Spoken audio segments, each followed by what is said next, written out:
نحمده ونصلي على رسوله الكريم اما بعد فاعوذ بالله من الشيطان الرجيم بسم الله الرحمن الرحيم رب اشرح لي صدري ويسر لي امري واحلل عقدة من لساني يفقهوا قولي.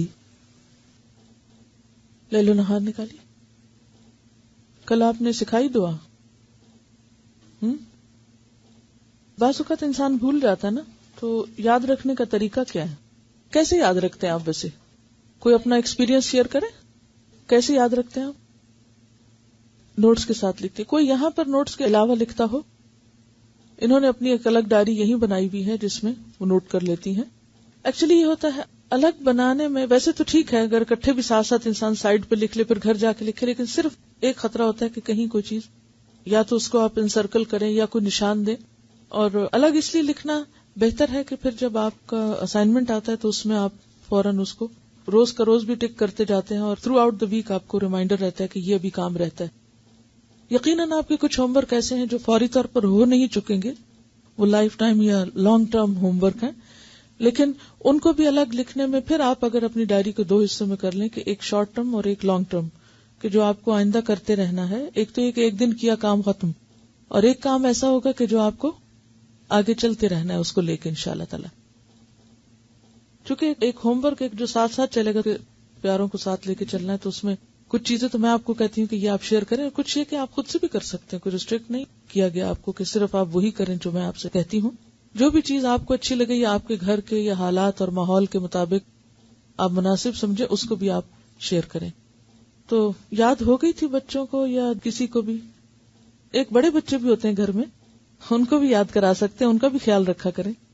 جی اب آج آپ جا کے پوچھیں کہ آپ نے پڑھی پھر مغرب کے بعد؟ بچے یقیناً خوش بہت ہوئے ہوں گے، بس اتنی سی بات اور پھر ہم دوزخ میں نہیں جائیں گے. چلیے اب یہ صبح شام کی مسنون دعائیں آ رہی ہیں، آپ صبح میں الگ سے بھی پڑھ رہے ہیں، اور یہاں میں ایک دفعہ ساری پڑھ دوں گی تاکہ اس کا پروننسیشن آپ جان لیں اگر کہیں کوئی کمی بیشی ہے. اور یہ ہے کہ یہ بھی ایک دن میں ہونے والی نہیں، ان میں سے اگر کچھ ایک بھی آپ بچوں کو سکھا دیں، کم از کم بسم اللہ الذی لا یضر والی دعا جو ہے وہ تو ہر ایک کو سکھا دینی چاہیے بچوں کو، کیونکہ بہت چھوٹی سی ہے اور بہت ہی جامع دعا ہے. صبح شام کی مسنون دعائیں. جو شخص صبح شام 100 مرتبہ سبحان اللہ و بحمدہ پڑھے، یعنی صرف اتنا، تو اللہ تعالیٰ اس کے تمام گناہ معاف فرما دیں گے اگرچہ سمندر کی جھاگ کے برابر ہو. اس کی عادت کیسے ڈال سکتے ہیں آپ؟ کیونکہ مصروف ہے نا سب، تو اتنا وقت تو نہیں ہوگا کہ جا نماز پہ بیٹھ کے 100 دفعہ پڑھ کے پھر اٹھے. میں صرف یہ پوچھ رہی ہوں کہ آپ کی عادات کیا ہیں، آپ طریقہ کیا کرتے ہیں. ظاہر ہے کہ فارغ تو آپ میں سے کوئی بھی نہیں کہ جو صرف مصلی پہ بیٹھ کے یہ تسبیحات کرے گا. تو دنیا کو ساتھ لے کے چلنا، گھر کی ذمہ داریاں ادا کرنا اور ساتھ ان اذکار کی پابندی کرنا، اس کو کس طرح ممکن بنایا جائے اس پہ بات کریں. اچھا، گھر کا کام کرتے ہوئے ساتھ ساتھ، اور انہوں نے برتن دھونے کے ساتھ اپنا باندھ رکھا ہے، یہ بھی اچھا ہے. یعنی کوئی ایک خاص کام جو آپ کو روز کرنا ہے تو اس خاص کام کے ساتھ آپ ایک خاص ذکر جو ہے وہ اپنا باندھ لیں. انہوں نے اپنی تسبیح بائیں ہاتھ میں لٹکائی ہوتی، دائیں ہاتھ سے یہ کام کرتی اور بائیں ہاتھ سے ان کے وہ یاد دہانی ساتھ ساتھ رہتی. ایک تو ہے نا کہ ہر وقت کوئی بھی ذکر آپ کریں، لیکن یہ جو مخصوص اذکار بتائے گئے مخصوص اوقات میں کرنے کے، تو ان کا فائدہ جب ہی ہوتا ہے جب ہم ان کو اوقات کی پابندی کے ساتھ کرتے ہیں. اور اصل میں اس کے پیچھے حکمت بھی یہی ہے وقت بتانے کی کہ پھر انسان اس میں مس نہیں کرتا. صبح ہوئی، اللہ کی یاد آئی، اور سنت کے مطابق جو آپ صلی اللہ علیہ وسلم نے بتایا وہ ذکر کرنا. ویسے تو آپ کوئی بھی کر سکتے ہیں، ہر ذکر میں فائدہ ہے، لیکن آپ کے نقش قدم پہ چلنا، جہاں آپ نے قدم رکھا وہیں پیچھے رکھنا، اس کا لطف ہی کچھ اور ہے. ٹھیک ہے نا، یعنی اس میں تھوڑا فرق ہو جاتا ہے. پھر چلیے، آپ صلی اللہ علیہ وسلم نے فرمایا صبح شام 3 مرتبہ یہ دعا پڑھنے والا دن اور رات کی تکلیفوں اور نقصان سے محفوظ رہتا ہے.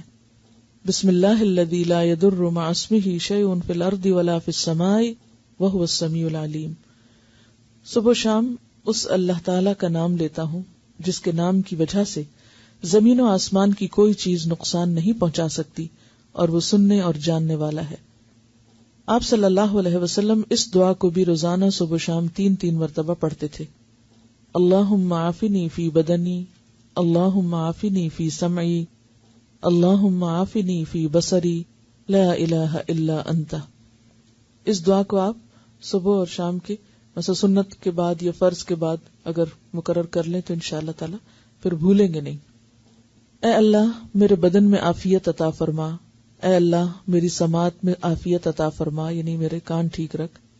اے اللہ میری بینائی میں عافیت عطا فرما.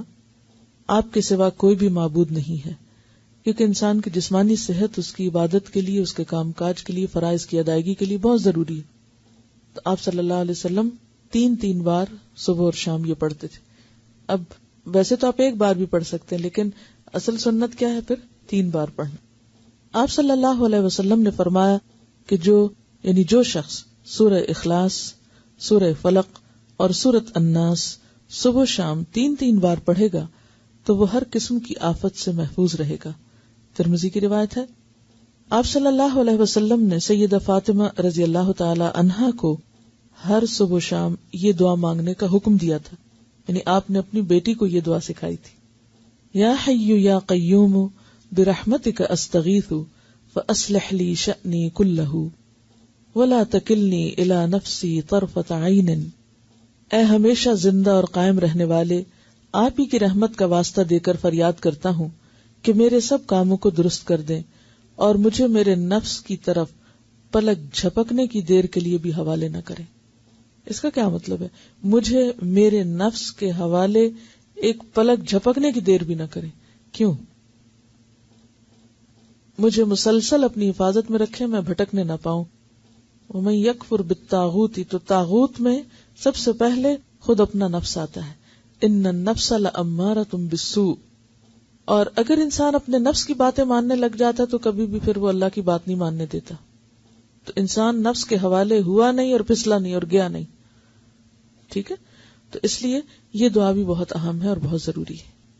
اور کوئی چیز آپ کے ذہن میں آ رہی ہو کہ مجھے میرے نفس کے حوالے ایک لمحے کے لیے نہ کرنا ہو؟ بنیادی طور پر یہی بات ہے کہ ان النفس لامارۃ بالسوء، کہ انسان کا نفس اس کو خوب برائی پہ اکسانے والا ہے.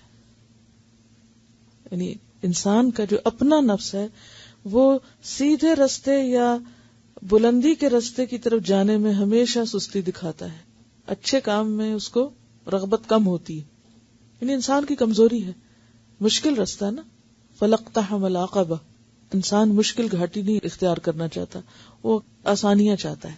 لڑکنا اس کو اچھا لگتا ہے، چاہے کسی کھائی میں جا گرے. تو اس لیے اللہ سے دعا کرے انسان کہ یا رب مجھے میرے نفس کے حوالے نہ کرنا، کیونکہ نفس تو برائی کی طرف ہی لے کے جاتا ہے. تو نفس کے حوالے ہونے کا مطلب کیا ہے؟ برائی کی طرف جانا.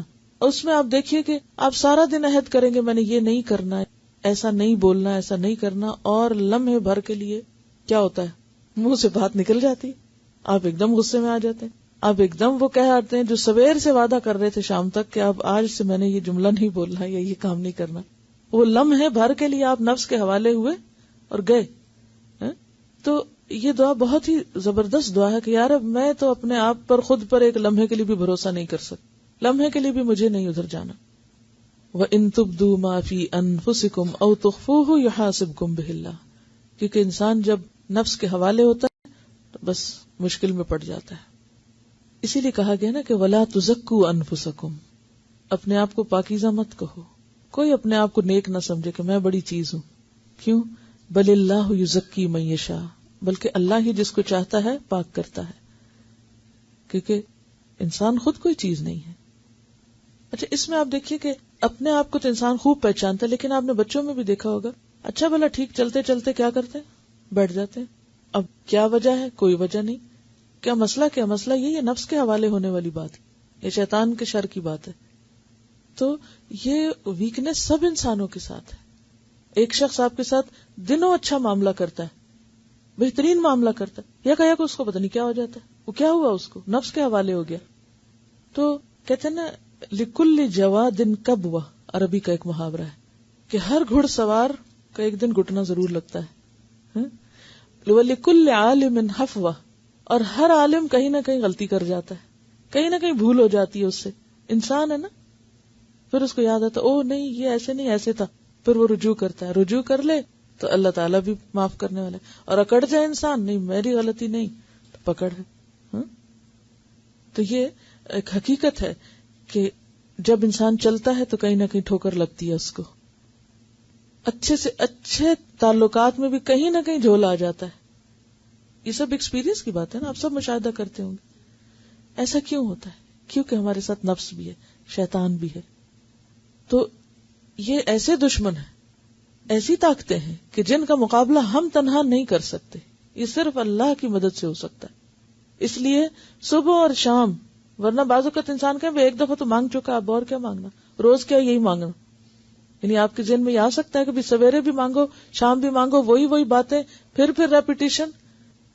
اس ریپیٹیشن کی ہر سویر کو ضرورت ہے اور ہر شام کو ضرورت ہے کہ ہم بھولنے والے ہیں. پھر سید الاستغفار، آپ صلی اللہ علیہ وسلم نے فرمایا جس نے صبح و شام صدق دل سے سید الاستغفار کو پڑھا اور اسی دن یا رات فوت ہو گیا تو وہ جنت میں داخل ہوگا. اب آپ دیکھیں اللہ تعالیٰ نے بخشش کے کتنے سامان کیے ہیں. ایک چیز کر لو، دوسری کر لو، تیسری کر لو.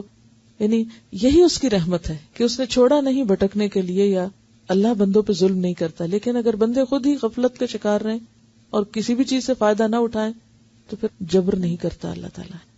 اللہ تعالیٰ سب کچھ کر سکتا ہے، لیکن یہ اللہ کا قاعدہ نہیں کہ زبردستی کسی کو ہدایت پہ قائم رکھے یا زبردستی کروائے کسی سے.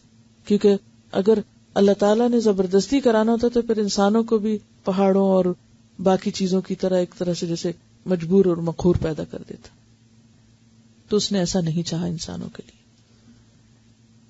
سید الاستغفار یہ ہے: اللہم انت ربی لا الہ الا انت خلقتنی وانا عبدک وانا علی عہدک ووعدک ما استطعت اعوذ بک من شر ما صنعت ابوء لک بنعمتک علی وابوء بذنبی فاغفر لی فإنہ لا یغفر الذنوب الا انت. اے اللہ، آپ ہی میرے رب ہیں، آپ کے سوا کوئی عبادت کے لائق نہیں. آپ نے مجھ کو پیدا کیا ہے اور میں آپ کا بندہ ہوں، اور میں اپنی طاقت کے مطابق آپ سے کیے ہوئے عہد اور وعدے پہ قائم ہوں. میں اپنے برے اعمال کے وبال سے آپ کی پناہ چاہتا ہوں. میں آپ کی نعمتوں کا اقرار کرتا ہوں، یعنی جو بھی آپ نے نعمتیں مجھ پر کی ہیں ان سب کا اعتراف کرتا ہوں، اور اپنے گناہوں کا بھی اعتراف کرتا ہوں. یعنی ایک طرف تو نے مجھے اتنا کچھ دیا اور دوسری طرف میرے گناہوں کے ڈھیر ہیں. آپ میرے گناہوں کو معاف فرما دیجئے، کیونکہ آپ کے سوا کوئی بھی گناہوں کو معاف نہیں کر سکتا. یعنی کسی انسان، کسی جن، کسی فرشتے کے اختیار میں نہیں کہ وہ بندے کے قصور معاف کر سکے. اصل معافی اللہ ہی کی طرف سے ہے. چلیے